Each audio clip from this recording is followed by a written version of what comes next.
Hello students, this is your biology class. तो बच्चों, ये आपकी बायो की क्लास है और बायो में हम आपका चैप्टर 3 पढ़ रहे थे, पादप जगत। तो पादप जगत में हमने पढ़ा था कि पादप को वर्गीकृत किया गया था। किस किस में, हम फिर से एक बार रिकॉल कर लेते हैं। कौन कौन से हमारे सबसे पहले डिवाइड किया गया था क्रिप्टोगैमी और फेनरोगैमी में, जिसमें से क्रिप्टोगैमी सब डिवाइडेड हुआ था 3 में।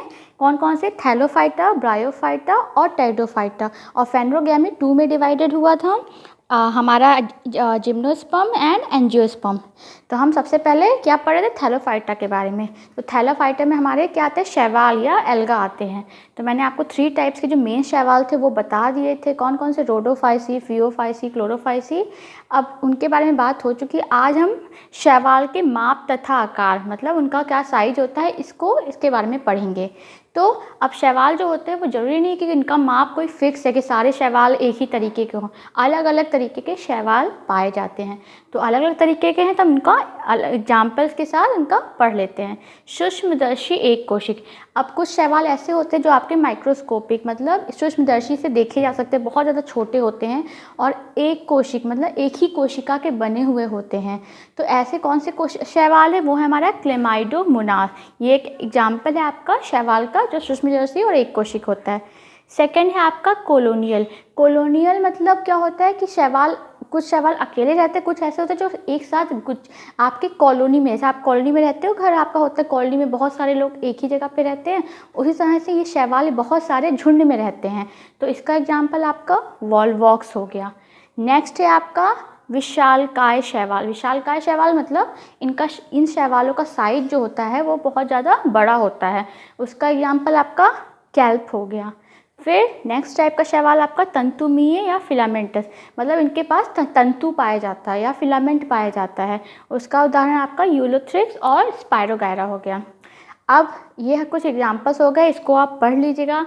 जो बच्चे पीएमटी वगैरह की प्रिपरेशन करने चाहते हैं वो इस तरह के क्वेश्चंस आ जाते हैं, वो पूछ लेते हैं कि इनमें से कौन सा ऐसा है जो विशालकाय शैवाल है। तो सारे ऑप्शंस में आपको वॉल्वस, कैल्प, यूलोथ्रिक्स, इस तरीके से आपको 4 ऑप्शन दे दिए जाते हैं और आपको पहचानना होता है कि कैल्प जो है उसका सही आंसर है।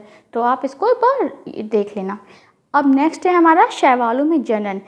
तो अब शैवाल जनन कैसे करते हैं, जनन क्या होती है, जिस क्रिया द्वारा कोई भी जीव जंतु अपने ही जैसा समान एक और नया जीव जंतु बनाता है, वो जनन होता है।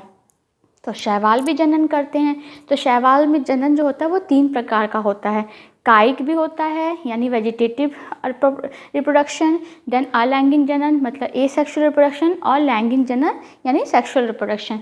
तो कायिक जनन मतलब क्या होता है, कायिक जनन अगर कोई एक सिंगल पेरेंट जो आपका होता है उसके किसी बॉडी पार्ट, इसके शरीर के किसी भाग से आपका बन रहा है नया पौधा, तो उसको कायिक जनन बोलते हैं। जैसे आपका एग्जाम्पल है अजूबे का पत्ता।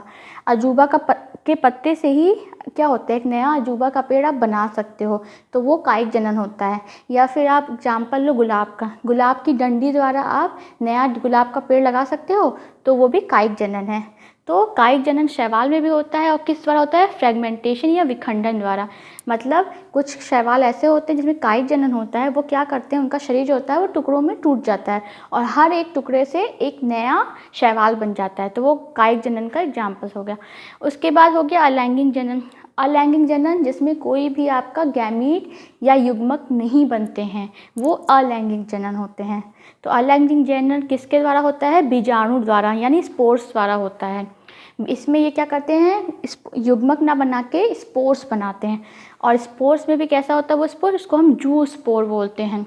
और जू स्पोर की खासियत क्या होती है, इसमें कशाभिक पाया जाता है।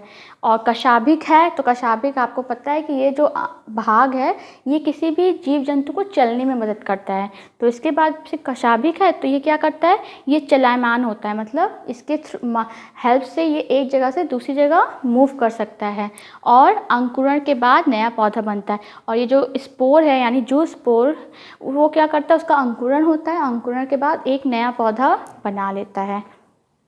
नेक्स्ट है हमारा लैंगिक जनन। लैंगिक जनन थोड़ा सा कॉम्प्लिकेटेड होता है और हमारे कायिक और अलैंगिक जनन से, क्योंकि लैंगिक जनन में हमारे 2 युग्मक बनते हैं, नर और मादा युग्मक बनते हैं। तो आपके अलैंगिक जनन में हमेशा एक ही पेरेंट होता है, एक ही पिता होता है, एक ही जनक होता है, लेकिन लैंगिक जनन में आपके 2 जनक होते हैं, नर और मादा। तो नर और मादा है, तो युग्मक भी हमारे यहाँ 2 प्रकार के ही बनते हैं, नर और मादा युग्मक। तो अब ये नर और मादा युग्मक देख उनके माप और आकार कैसे हैं, एक जैसे हैं, अलग अलग हैं, बिल्कुल भिन्न हैं, इस हिसाब से इसको अलग अलग डिवाइड किया गया अलग अलग टाइप्स में। तो हम देख लेते हैं। तो पहला है समयुग्मकी या आइसोगैमी। तो समयुग्मकी और या आइसोगैमी जो होता है, उसमें जो आपका युग्मक बन रहा है नर और मादा, वो समान माप व आकार का बिल्कुल सेम है, कोई अंतर नहीं है नर और मादा युग्मक में।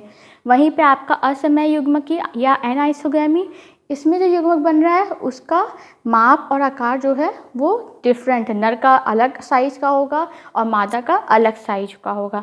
और नेक्स्ट आपका है वो है विस्मय युग्मकी या उगमी।